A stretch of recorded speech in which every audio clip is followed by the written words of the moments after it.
bukan ratusan video aja itu aja nih. Kok gini ya, kok gini ya, kok gini ya.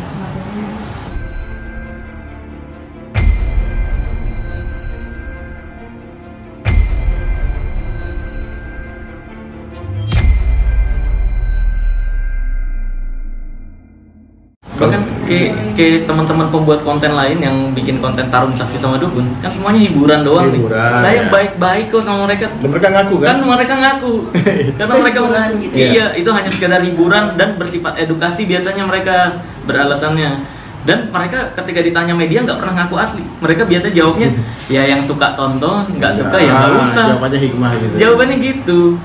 Jadi kalau sampai diakui itu konten asli, kamu harus percaya. Nah ini yang perlu kita luruskan, gitu. Nah, faktanya ada ternyata Gus Samsudin ini ternyata bukan keturunan seorang kiai gitu. Makanya nama yang disematkan di Gus itu hanya panggilan dari santri-santrinya pesantren gitu. Gimana? Saya karena bukan tentang agama, dari mana kalau ada orang yang bukan Gus tapi ngaku Gus? Katanya emang itu panggilan Jawa ya, Sote? Gus itu panggilan biasanya untuk anak-anaknya kiai. Iya, biasanya. Anak ustaz, lora, Gus itu panggilan kemuliaan di sana. Iya. Kalau Gus, sebetulnya Hotman Paris pun dikira panggilan Gus. Oh iya benar. Hotman Paris dapat Gus juga. Jadi nggak ada masalah, kita nggak ada permasalahan masalah Gusnya ya. Gusnya nggak ada masalah. Cuman ada beberapa poin yang perlu saya nasihati ya. Mudah-mudahan beliau mau mendengarkan dengan tawadhu ya. Kami bicarain dengan cinta, dengan mahabbah, dan kebencian, ya. Lebih baik minta maaf kepada orang-orang yang pernah dibohong. Sebetulnya yang dibohong satu Indonesia nih kan? Iya, masalah. Offsetnya lebih ke kayak kan emang cuma beberapa dukun doang yang mungkin bisa palsu atau pakai trik gitu untuk mengikat hati masyarakat gitu. Mungkin kata-kata Bang Marcel itu lebih ke general gitu. Padahal cuma beberapa oknum doang. Nggak ada beberapa. General kok. Saya nggak pernah menyebutkan satu pribadi enggak. Saya membongkar ada orang nih praktekin nyalain lampu neon tanpa listrik. Saya bongkar triknya. Saya nggak pernah membahas orang yang mempraktekkan. Saya biasanya reaction nih. Ada orang bakar tisu tanpa api. Saya reaction semua yang bakar tisu pakai tanpa api. Saya bongkar rahasianya. Yang saya bongkar triknya bukan orangnya. Gitu. Jadi memang mengeneral. Pokoknya semua orang yang mempraktekkan bakar tisu tanpa api, ya begitu caranya. Gitu. Nggak pernah tertuju. Berarti kalau ada ahli ruqyah juga yang mungkin menggunakan trik kayak gitu, Bang Marcel juga akan bongkar. Karena kan ada pertanyaan juga dari netizen, ada beberapa video juga yang bilang bahwasanya Bang Marcel kayaknya kurang dari dua sisi nih, yang diserang dukun doang gitu. Padahal kan juga banyak ahli ruqyah istilahnya, mohon maaf ya, oknum-oknum yang kita bilang abal-abal atau seperti apa Bang Marcel? Ahli ruqyah yang memang menggunakan trik juga gitu. Menggunakan trik. Ruqyah nggak pakai trik ya, Sob? Dalam ruqyah itu baca doa doang. Syariah.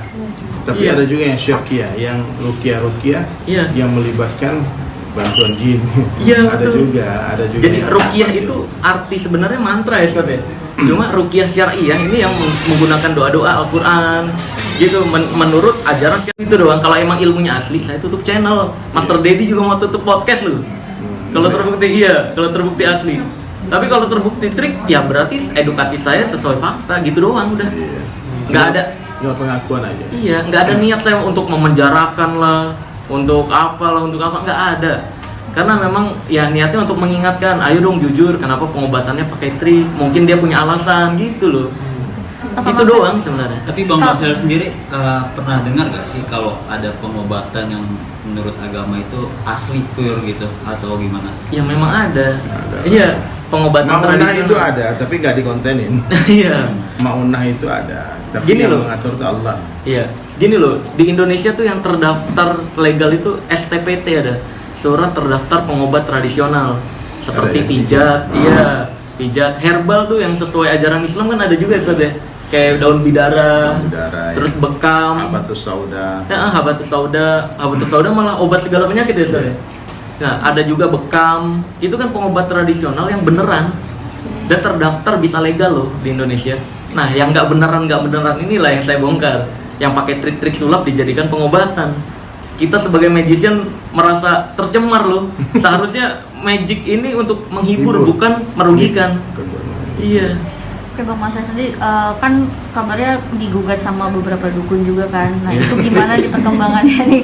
Takut nggak sih Bang kalau digugat seperti itu nanti? Iya, diizinkan gitu. Itu pun kalau para sahabat tidak bentuk aslinya Ustaz ya. Iya. Ya kan? Nah, jadi memang kalau dalam Islam sendiri harusnya memang manusia nggak ada yang tahu tentang hal gaib. Nah, kalau misalkan ada orang yang sok tahu tentang hal gaib, itu yang saya bahas. Ngaku-ngaku. Bang Marcel, cuma ada tantangan terbuka juga untuk yang dari asosiasi dukun itu, selain dia melaporkan juga ada tantangan terbuka untuk membuktikan ilmu kebal. Gimana Bang Marcel? Kebal apa ya? Iya, kebal yang pernah yang pernah ngajak itu mah- adu tembak. Itu kan lama. Saya tahu ke orangnya itu. Itu udah lama. Dia ada videonya dia nembak sendiri, dar bolong. Apalagi yang perlu dibuktikan? Lah, ditembak airgun aja bolong. Dar. Itu saya rasa korban-korbannya sih. Korban dari orang itu terus merasa kebal. Nah, itu kalau ditembak ya lewat. Masalahnya di Indonesia tuh nggak boleh air gun atau airsoft gun atau menggunakan senjata api untuk sengaja ditodongkan ke orang untuk dites. Jadi itu jebakan masuknya. Kalau saya mengiyakan, saya yang coba nih tembak, dar, mati, saya yang kena penyalahgunaan senjata. Karena airsoft gun dan air gun tuh ada kartu member ya Ustaz ya? Member yang hanya boleh dipraktekkan di wilayah itu doang sebagai latihan. Gak boleh dibawa-bawa ke tempat umum, apalagi ditembakkan ke orang. Cuma Iya. sempat juga katanya kalau udah bikin perjanjian sebenarnya tidak masalah, itu kata lawyernya si para dukun itu. Kalau perjanjian. Coba bikin perjanjian ke polisi loh. Saya udah coba soalnya, nggak ada polisi yang mengizinkan. Saya udah coba tanya ke polisi, nggak boleh.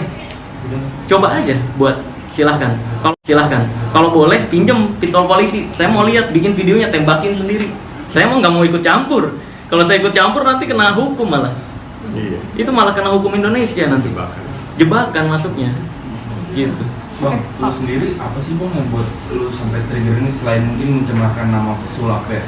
Sebelumnya mungkin ada trigger lain nggak sih kayak akhirnya lu melakukan hal-hal seperti ini gitu, mau membongkar lah istilahnya?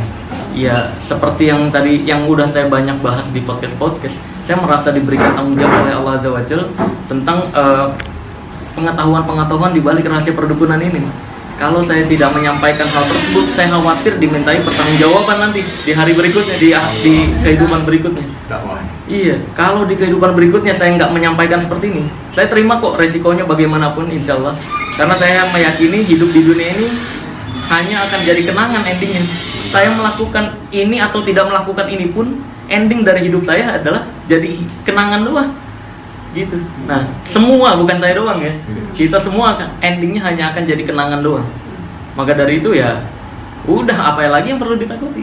Toh endingnya kita sama, hanya menjadi kenangan. Tapi menjadi kenangan baik atau kenangan buruk itu pilihan kita. Gitu. Nanti kan Nah, Bang mungkin Dery kalau mau trigger pribadi kayak gitu, misal kayak ada urusan bersama kayak sama dukun-dukun gitu, lu pernah ketipu atau gimana kali? Nggak ada sih, Pak. sebelumnya. Nggak ada. Karena memang kemirisan saya aja, banyak masyarakat Indonesia yang awam yang dirugikan